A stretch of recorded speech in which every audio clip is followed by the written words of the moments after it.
Yang pertama, kita akan memahami tentang pengertian jihad.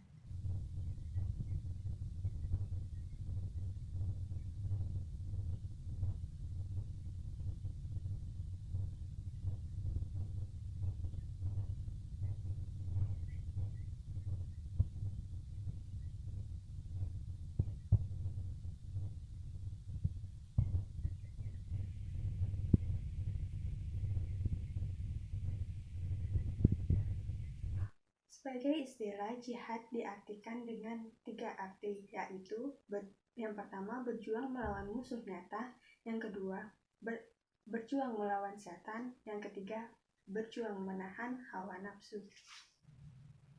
Salah satu contoh ayat mengenai jihad yaitu Quran Surah Al-Furqan ayat 52, yang artinya, maka janganlah kau taati orang-orang kafir, berjuanglah sekuat tenaga melawan mereka dengan Al-Quran. Jihad ini terbagi menjadi 2 macam, yaitu jihad universal dan jihad konseptual. Selanjutnya kita akan memahami tentang radikalisme umat beragama. Pengertian radikalisme umat beragama adalah paham yang menginginkan pembaruan atau perubahan sosial dan politik secara drastis dengan menggunakan sikap yang ekstrim. Radikalisme bukan ciri ajaran Islam, karena Islam dapat menyiarkan agama menggunakan cara berdebat yang dilandasi saling menghormati. Contoh radikalisme di Indonesia yaitu munculnya gerakan kelompok Laskar Jihad Al-Hussunnah wal Jamaah di Yogyakarta. Pertama, Saudara, polisi menggelar olah tempat kejadian perkara di lokasi penangkapan terduga teroris di Cibinong, Kabupaten Bogor, Jawa Barat. Demi keamanan, masyarakat sekitar diminta menjauh dari lokasi olah TKP. Tim Puslap-4 Polri tiba di lokasi sekitar jam setengah 10 pagi di rumah terduga teroris di Jalan Nangewer, Kecamatan Cibinong, Kabupaten Bogor, Jawa Barat. Polisi membawa sejumlah barang bukti yang sempat disita pada penangkapan Jumat kemarin dalam proses olah TKP. Polisi memperketat lokasi agar proses olah TKP ini berjalan dengan lancar.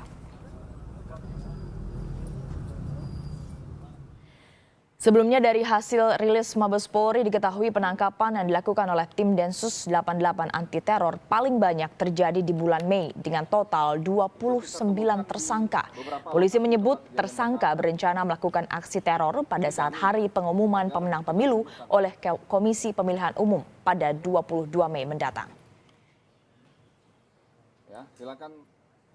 Keterlibatan tersangka kelompok JAD yaitu menyembunyikan DPO JAD di Lampung, merencanakan aksi amaliyah. Nah ini, ya, melaksanakan aksi amaliyah atau aksi teror dengan menyerang kerumunan massa pada tanggal 22 Mei mendatang dengan menggunakan bom. Ya, kelompok ini memang memanfaatkan momentum pesta demokrasi.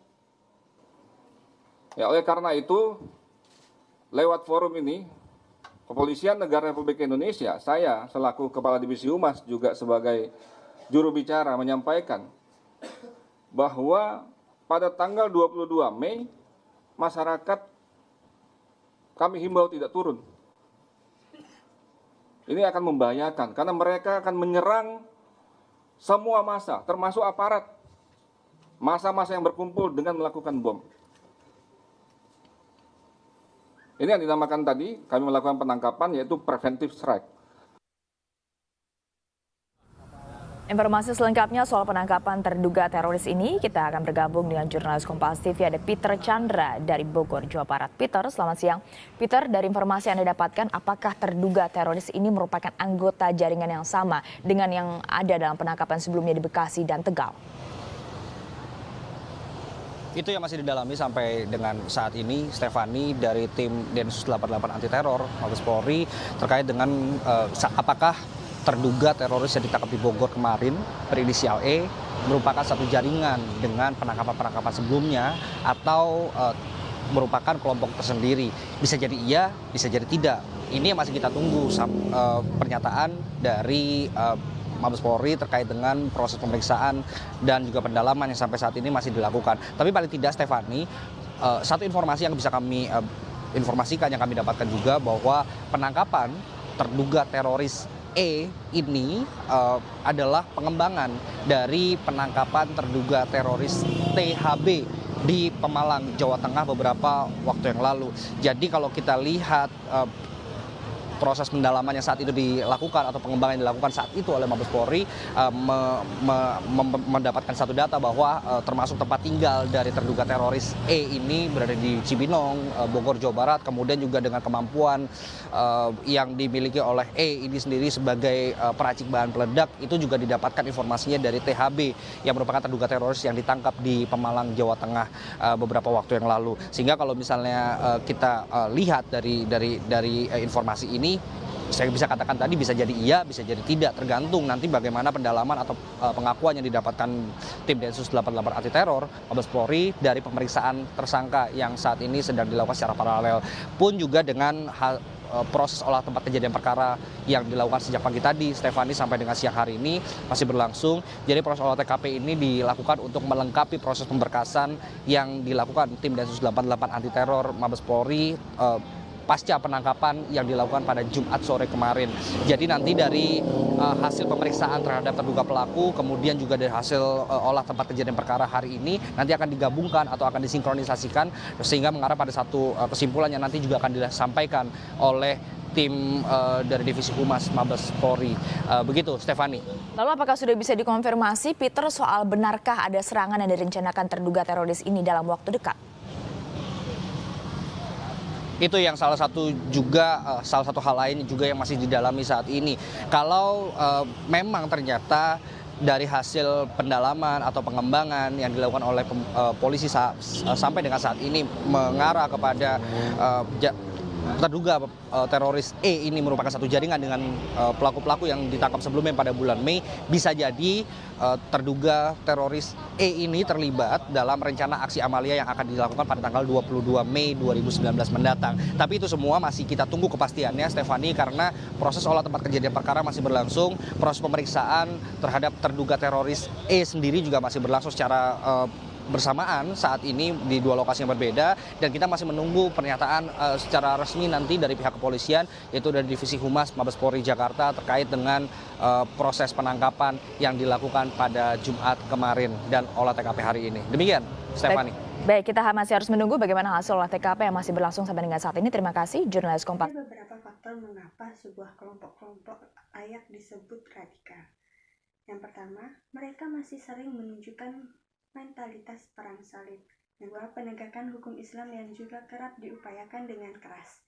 Yang ketiga, terdapat kecenderungan untuk melakukan perlawanan terhadap pemerintah.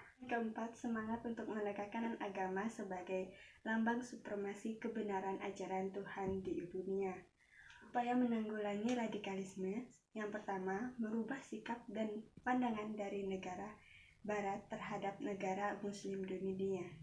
Yang kedua, mengurangi dan menghapuskan kesenjangan sosial, ekonomi, politik, pendidikan, dan kebudayaan di tingkat nasional, regional, dan internasional.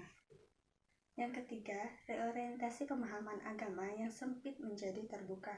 Yang keempat, melakukan modernisasi kehidupan umat secara selektif. Yang kelima, menanamkan kesadaran dalam menyikapi pluralisme. Yang terakhir, kita akan membahas tentang pengertian Muslim moderat. Muslim moderat dapat didefinisikan sebagai pandangan seseorang Muslim atau umat Muslim terhadap suatu persoalan dengan selalu menghindarkan praktik-praktik yang radikal dan cenderung menyikapi segala sesuatu dengan mengambil jalan tengah. Kesimpulan dari metode ini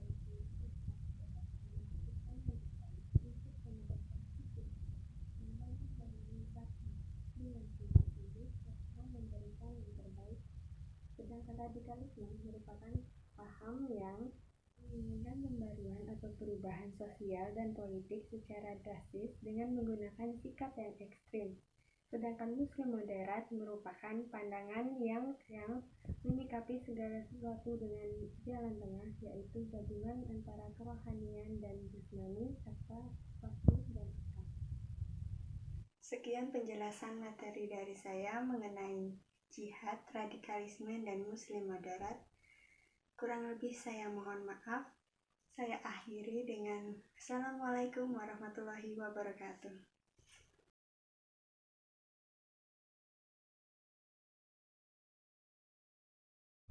1, 2, 3, come on!